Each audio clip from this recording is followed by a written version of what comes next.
Tudo bem, David? Bem-vindo. Tudo bem, Miguel? Boa noite. Boa noite aí para você, para todos e todas que estão aqui conosco no Jornal da Fórum. Eu vou pedir para o Guilherme deixar passando o vídeo do Lula sem som, que aí, para conversar com o David, não vai dar mais para ouvir o Lula, porque tem que conversar com o David. Deixa passando sem som, que eu vou, só para ele sentir no clima, coloca aí na tela, por favor, aqui. Mas pode botar sem som. David, eu conversei hoje muito sobre esse discurso, que foi um discurso antológico do Lula, falou sobre geopolítica, sobre história, foi muito emocionante. Fala para a gente o que você sentiu, qual a impressão que você teve, você estava lá que eu via, você aí, ó. Qual a impressão que você teve desse discurso, qual o impacto que teve nos petroleiros, a sua opinião? Miguel, primeiro que eu estava visivelmente emocionado. Já há anos que eu não participo de uma atividade política como essa, carregada de emotividade, afetividade, carregada de esperança. As pessoas, principalmente da categoria petroleira, e trabalhadores e trabalhadoras que atuam e atuavam no sistema Petrobras, por muitos anos foram atacadas por conta da Operação Lava Jato. E quando o presidente Lula ele decide participar dessa atividade de celebração da retomada de investimentos na refinaria Abreu e Lima, isso tem um poder simbólico gigantesco. Lembrando que a refinaria Abreu e Lima foi a primeira a ser atacada pela Operação Lava Jato.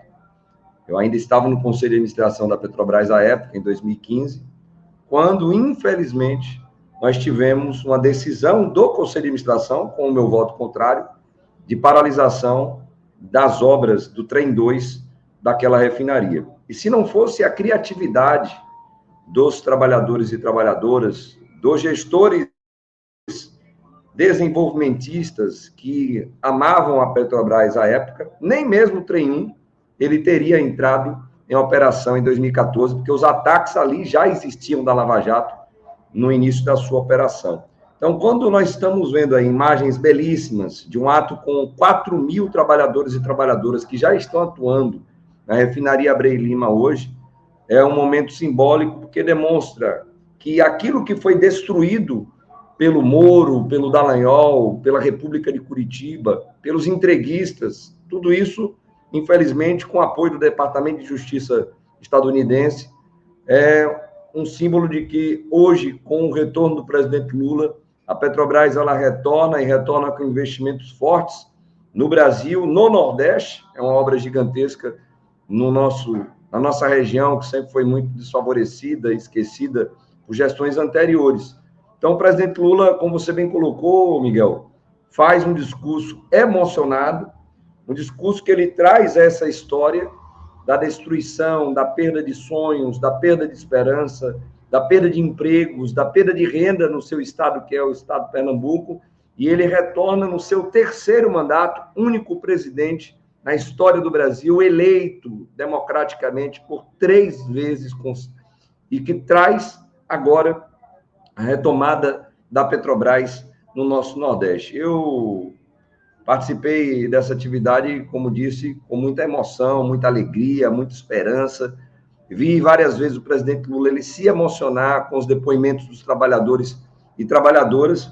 Então, a esperança ela retorna, é a Petrobras ficando no estado de Pernambuco, ficando no Nordeste, e quem sabe retomando de maneiras diversas alguns dos ativos que foram privatizados no governo Bolsonaro, meu amigo Miguel. Sem dúvida alguma, quem não viu, vale a pena ver o discurso do presidente Lula, ouvir o discurso do presidente Lula, porque ele dá uma verdadeira aula de história para todos e todas nós e coloca de forma explícita na mesa o que a Lava Jato fez com o país, e a refinaria Abreu e Lima é um exemplo muito explícito disso. Uma coisa que eu achei interessante também, David, que o Lula é um maestro, né? Ele parece um músico, na realidade, assim, do ponto de vista da política brasileira. Ele entendeu que é o momento de subir um pouco o tom, né? E ele já sabe, porque ele é muito sensível na questão política nacional. Ele sabe que, ao lançar a Abreu e Lima, né, retomar as obras da Abreu e Lima, ele está mexendo num ponto sensível, então ele enfia o dedo, ele sabe que Ele tem que politizar a questão. Se fizesse um eventozinho morno sobre em relação à expansão da Abreu Lima, não tinha graça e não era suficiente, porque ele tem que angariar o apoio popular, apoio social, aquele... Tanto que a fúria da mídia em relação a esse evento foi... Eu estava comentando aqui, foi a cereja do bolo. Para a gente que tá no jornalismo político, fazendo contraponto a esse tipo de jornalismo vassalo de interesses estrangeiros, porque a gente sabe muito bem, o Brasil precisa de refinaria. Isso é o mais claro bom senso, não é preciso ser especialista em energia. O Brasil consome diesel, gasolina, o Brasil tem déficit de diesel. O Brasil, em 2023, David, o Brasil importou 14 bilhões de dólares em diesel. É o maior... quase 3 vezes mais que o Brasil importa de computador e celular somados. Para quê? É só fazer uma refinaria. A refinaria não é nenhuma, tecnologicamente não é, pelo menos para fazer diesel, né? Mas a refinaria do Abreu Lima vai ser sofisticada, porque o Lula ainda trouxe esse ponto, né? De que vai acabar o petróleo, né? Vai ter a transição energética, ótimo. A Petrobras vai participar do processo de transição. Aí quando começar a mudar o modelo, o Brasil a Petrobras já está atualizada, né? Porque pode acabar o petróleo daqui a 50 anos, 100 anos. Alguma energia tem que ter, né? Alguma coisa tem que ter para substituir. Ainda tem isso, né, David? É isso. Por isso que, repito, vale muito a pena ouvir todo o discurso do presidente Lula. O presidente Jean Paul Prats, ele também foi muito feliz em, assim como o presidente Lula, trazer essa reflexão que você trouxe aqui agora, Miguel. Nós estamos falando de investimento de mais 6 bilhões para concluir o Trem 2. Segundo as estimativas que já foram feitas... Em real ou dólar, David, por favor. Só para ter... Estamos falando aqui em real. Os investimentos totais que já foram feitos na refinaria como um todo, eles já chegam a casa de quase 100 bilhões de reais, desde o seu início, com todos os problemas que houve, e não vamos negar aqui que houve alguns problemas, como já foi explicitado, de fato. Problemas, por exemplo, de projeto.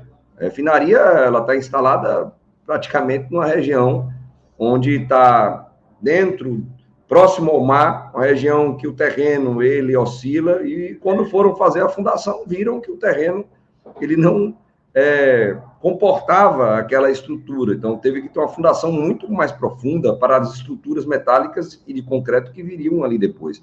Então, 100 bilhões de reais. É muito, é verdade. Mas, como o próprio presidente Jean Paul disse, 100 bilhões, Miguel, essa refinaria ela vai faturar em 1 ano e meio. Em 5 anos, essa refinaria vai ter o retorno desse investimento feito. E, na verdade, já está tendo, porque a primeira parte, o primeiro trem, já está operando. Capacidade de 115 mil barris de petróleo por dia. Hoje, processando em torno de 90 mil barris de petróleo por dia. Já fatura, já gera renda. Já é, hoje, a maior geradora de ICMS no estado de Pernambuco, com 10% de todo o ICMS do estado. Então, é uma empresa grande já. Se tornará uma empresa ainda maior. E como você bem colocou, o presidente Lula ele dá uma aula brilhante quando ele coloca que essa refinaria, ela além de processar petróleo, ela terá condições também de processar óleos vegetais.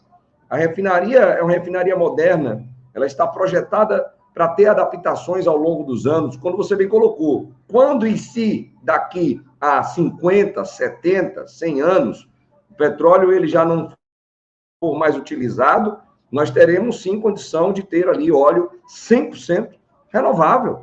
É uma refinaria moderníssima. E aí vem o Adriano Pires, um lacaio, de fato, do imperialismo norte-americano, um lacaio das indústrias, empresas petrolíferas internacionais, que escreve um artigo, um artigo babaca. Como você bem disse, o país tem um déficit hoje de algo em torno de 15% a 20% de importação ainda de diesel. Nós participamos da equipe de transição do presidente Lula, nós participamos da elaboração do programa de governo do presidente Lula no capítulo de energia, e um dos temas centrais era buscar a autossuficiência no refino. O país já tem autossuficiência na produção de petróleo, precisa avançar para a autossuficiência do refino. E foi sinalizado lá atrás. De que forma você faz isso? Terminando as obras que a Lava Jato paralisou, refinaria Abreu Lima, o Comperj, que hoje é chamado de Gaslub, ampliando as refinarias e, quem sabe também, Miguel, como você bem colocou, e o presidente Lula fala sobre isso no final do seu discurso, construindo uma refinaria verde. Sim, uma refinaria 100% verde, só utilizando hidrogênio verde, carbono que venha de alguma oleaginosa ou que venha da cana e que se produza diesel verde, gasolina verde, SAF, amônia verde. Podemos fazer isso, como ele bem colocou. O país não pode e nem deve ser um exportador de hidrogênio verde como quer a Alemanha, como quer a China. Nós podemos trazer, como o presidente Lula colocou, empresas gigantescas para cá, como grandes siderúrgicas, inclusive a própria Vale, comprar o hidrogênio verde que seja gerado por essa refinaria, para que tenhamos aço verde. E assim, como um todo, observando a transição energética que está ocorrendo em todo o mundo. O país, nosso querido Brasil, ele pode ser o protagonista mundial na produção de hidrogênio e combustíveis verdes, como disse o nosso presidente Lula, e essa refinaria é importantíssima, observando também esse cenário. Lembrando que para você investir em novas tecnologias, você tem que ter dinheiro, né? Você tem que ter recurso. Então, e da onde vem o recurso?